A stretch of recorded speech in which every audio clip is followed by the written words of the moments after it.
you for having me. All right, June 12th has been a historical day. In 2018 precisely, President Buhari announced or pronounced it as National Democracy Day. How do you feel 28 years after? First of all, I'd like to thank Mr. President for giving my father such an honor. You know, it's funny because when I was told that this was going to happen, and then it actually happened, you know, I believed it was a new beginning, you know, for the nation. I believe that from that acknowledgement, you know, there were certain things that were supposed to be naturally should just follow. You know, you didn't have to it's okay. So my father was giving this award. So we're now acknowledging a fact that yes, somebody stood, fought, and won an election. Not to mention the millions of people who supported him in that process of getting to this, Democracy Day, or to this, like pivotal moments in our history. Acknowledging that, one, was justice. And I think that nothing is ever done properly if justice is not at the core of it. So once that was acknowledged, the first thing I expected to see was like active movement towards addressing the issues that are plaguing the nation as we speak.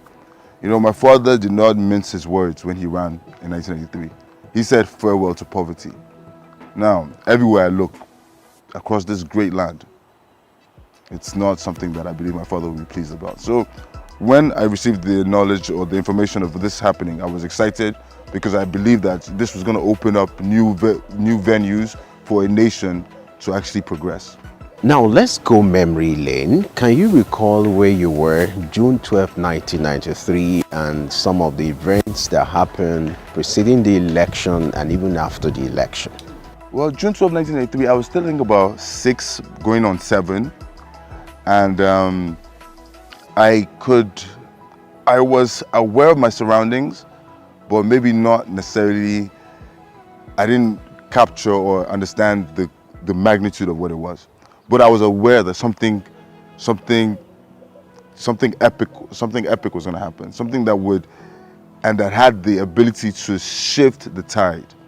And you see, people always talk about the birth of a nation, nations don't just get built. It comes up by, like, public action where people themselves decide. And I think on June 12, we had the trifecta. One, we had a candidate that people could actually believe in. The fact that it was a Muslim ticket did not persuade or dissuade anybody from voting. Another thing that we also had was an acknowledgement from the leader, my father I'm talking now. He has said to us that, look, you can't shave my head in my absence. Basically, what he was trying to explain to people was Nigeria is only not working because we are hiding the truth from the people who make up the country.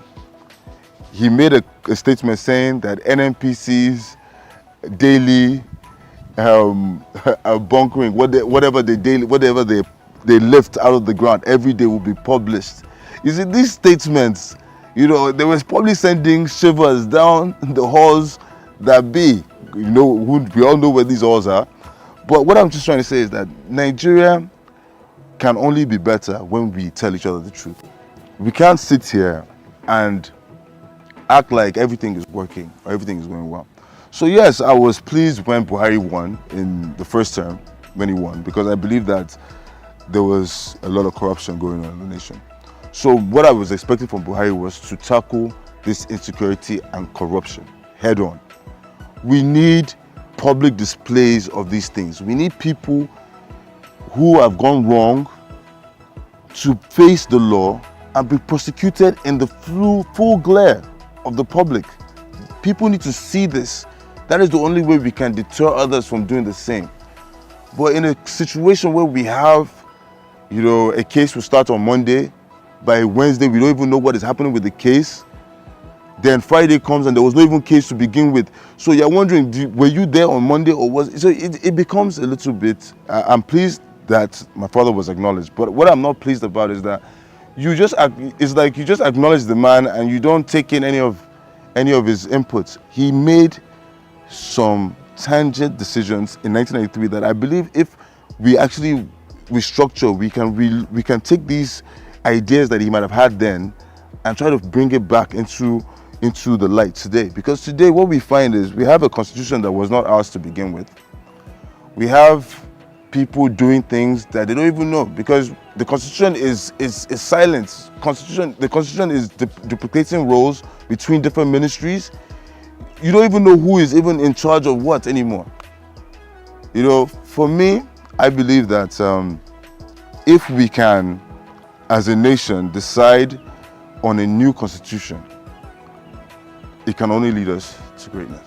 How will you describe your dad and your mom and the impact he had on you while growing up? My father was a Nigerian. The first thing I remember about late Chief MKO Abiola was he was very humble.